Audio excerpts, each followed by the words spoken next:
Genesis Immigration Services presenta su programa Génesis Inmigración Celestial, dirigido por la hermana Irma Delgado. Que Dios les acompañe siempre.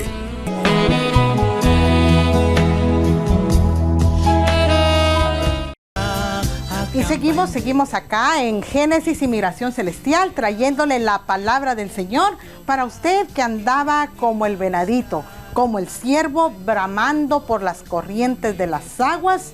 Así te persigue mi alma, le decía el salmista en ese hermoso salmo a Jehová. Como el ciervo brama por las corrientes de las aguas, así clama por ti, oh Dios, mi alma.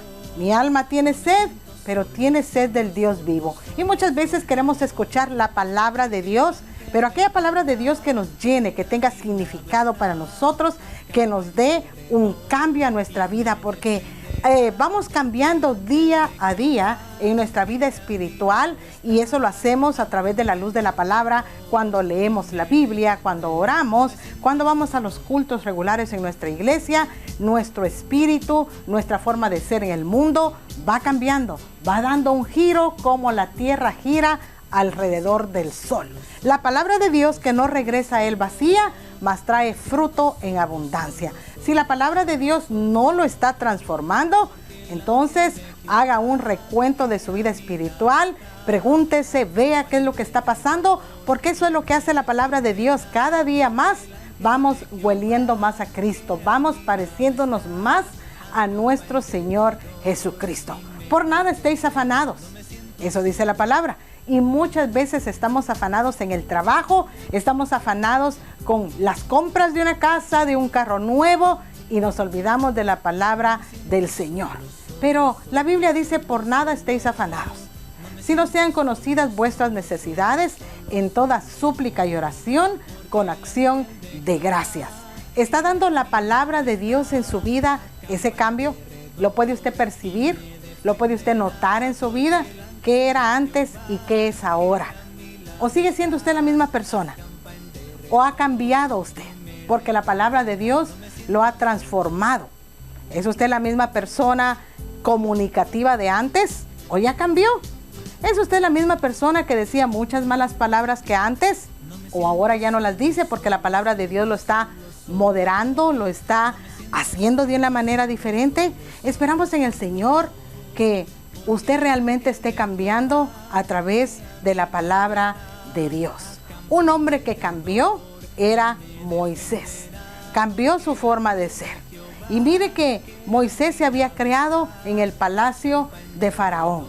Tenía buena educación. Era un hombre refinado, un hombre acostumbrado a las cosas elegantes, a las cosas finas, a la buena comida. Yo me imagino que él sabía mucho de los mejores vinos y todo eso, porque era nada menos y nada más el hijo de la hija de Faraón, su hijo adoptivo.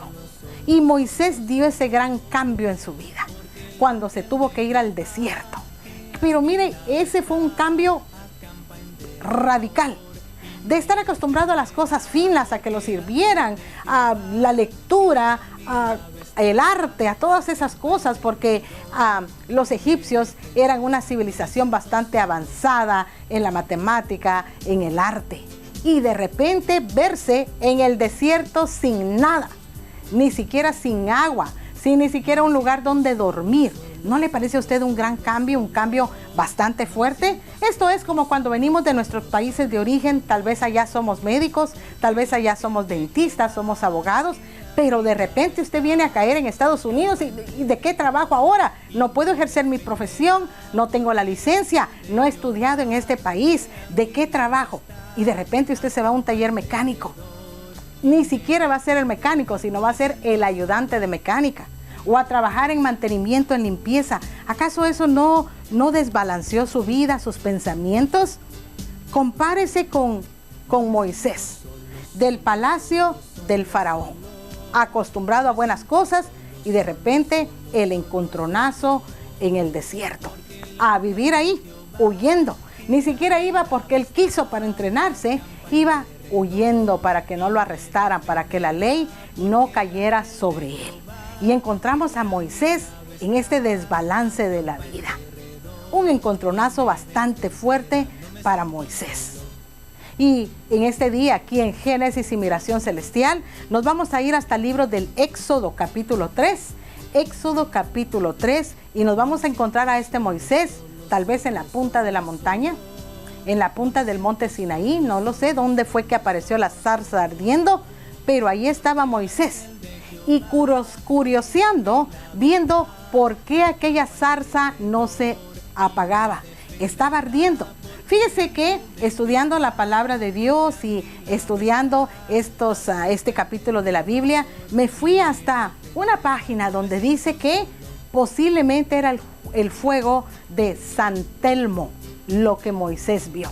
Y yo dije, bueno, ¿y qué es el fuego de San Telmo? Tal vez usted nunca ha escuchado también el fuego de San Telmo. Dice que es una descarga eléctrica luminosa, más o menos continua y de intensidad ligera moderada, que se produce en la atmósfera y procede de objetos elevados situados en la superficie de la Tierra. En otras palabras, en la punta de la montaña. Y dice que los científicos u otras personas dicen, bueno, a lo mejor lo que él vio en esa zarza era el fuego de San Telmo. Búscalo usted en su diccionario, hágalo Google y usted va a encontrar ahí. Pero usted y yo sabemos que era el poder del Señor ardiendo en aquella zarza. Si era científicamente el fuego de San Telmo o no lo era en esa zarza, solo Dios lo sabe. Pero lo que nosotros sí sabemos era que Dios puede utilizar aún ese fuego de San Telmo para hacer arder esa zarza donde Él apareció y habló a Moisés. El asunto con todo esto, con respecto al llamamiento de Moisés. Mire de qué manera fue llamado al servicio. ¿Ha recibido usted algún llamado en su vida? Usted dice, no, yo tengo el llamado para ser pastor. Oh, yo tengo el llamado para ser evangelista. Yo tengo el llamado para ser diácono. Mire el llamamiento de Moisés. Cómo Jehová Dios le encargó un trabajo, una tarea, lo que tenía que hacer a un hombre que venía huyendo de la justicia.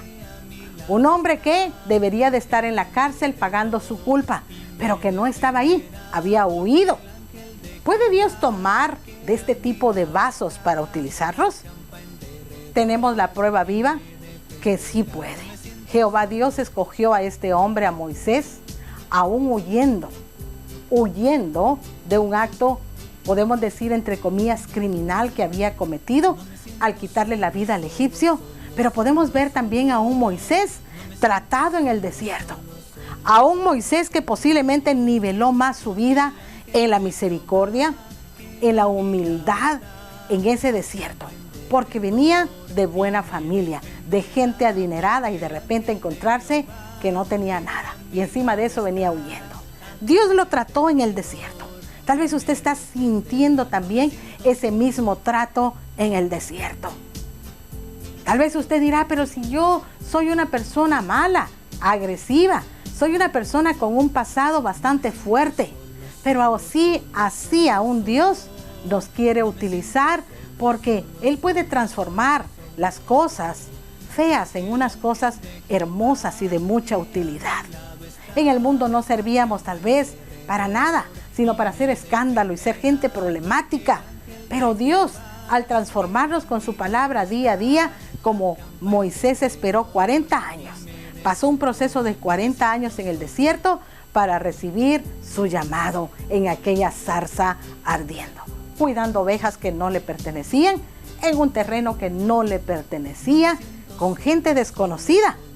Y tuvo que pasar por todas esas situaciones difíciles en su vida para que usted y yo podamos leer ahora acerca del gran Moisés, el que liberó al pueblo de Israel, el que abrió el mar rojo en dos. A ese gran Moisés que hizo que su vara se convirtiera en una serpiente y luego en otra vara. Al Moisés que ordenaba las plagas. A ese Moisés grande. Y tal vez usted dirá, yo quiero ser grande también. Quiero ser de renombre. Quiero que todo el mundo me reconozca y sepa quién soy yo. ¿Podría usted pasar por un proceso tan fuerte como el que pasó Moisés? Porque todos queremos ver los resultados buenos, disfrutar de las cosas buenas, pero no queremos disfrutar del aprendizaje mientras llegamos a la cima. Y Moisés pasó todas esas etapas de su vida para poder recibir ese llamamiento. Y lo podemos comparar también con José. José, un hombre de alto poder, un hombre con mucho poder, era el segundo después del rey en Babilonia. ¿Y qué pasó con José? Pasó también por muchas cosas difíciles en su vida. Lo acusaron de violación y falsamente estaba pagando en la cárcel una condena que no debía. Lo han acusado a usted falsamente y ha ido a parar a la cárcel por una condena, un delito que usted no cometió. José pasó por ahí. Y podemos decir que colateralmente sus hermanos eran los culpables de que José estuviera en aquella cárcel. Y pasó por un gran proceso antes de convertirse en el segundo al mando del rey. ¿Ha recibido usted ese llamado? ¿Ha pasado por procesos difíciles en su vida para que usted ahora sea más misericordioso, más dadivoso, más comprensivo? Para que usted pueda dar más amor del que daba antes, como lo hizo Moisés, cuando Jehová le dijo, voy a destruir a todo este pueblo. Y Moisés dijo, no, mejor destrúyeme a mí, pero no los destruyas a ellos. Todo ese amor que Moisés podía irradiar. Amigo del Evangelio, hermano en Cristo Jesús, para usted que se siente que es poca cosa, que no puede hacer grandes cosas en la obra del Señor, estudie la vida de Moisés, la vida de José y vea cómo de hombres sencillos, de hombres comunes y corrientes, Dios puede hacer grandes cosas. Pero no es nada más aquello, ya recibí el llamado. Usted va a pasar por un proceso difícil en su vida, donde usted va a aprender misericordia, va a aprender la paz de Dios en momentos difíciles en su vida, va a aprender a ser un poquito más humilde y tantas cosas que en el camino uno tiene que aprender. No se desanime si usted está pasando por el desierto de Moisés o está pasando por la venta como esclavo por sus hermanos, como lo pasó José. Porque todo lo podemos en Cristo que nos fortalece y porque nuestra fe no se mueve, como tampoco se mueve el monte de Sión, como tampoco se movieron las montañas de Azusa en este invierno tan fuerte que hemos pasado. No, siguen ahí fuertes. Así tiene que ser nuestra fe en el Señor y en nuestra seguridad que Él nos está guiando por delicados pastos y que nos va a abrevar en aguas delicadas. Esto concluye nuestra sección el día de hoy en Génesis y Migración Celestial, y porque el que no quiera trabajar que tampoco coma, nos vamos hasta Génesis y Migración Terrenal, donde vamos a empezar no a tejer redes como lo hacían los discípulos, de eso se ganaban la vida. Nosotros vamos a empezar a trabajar en su caso migratorio y aquí los tiene usted a estas horas de la tarde buscando trabajo. Tiene usted un trabajito de inmigración ahí que pueda proporcionarnos para que nosotros podamos trabajar en su caso o en sus taxes. Nos vamos hasta la sección de Génesis y Migración Terrenal. Regresamos.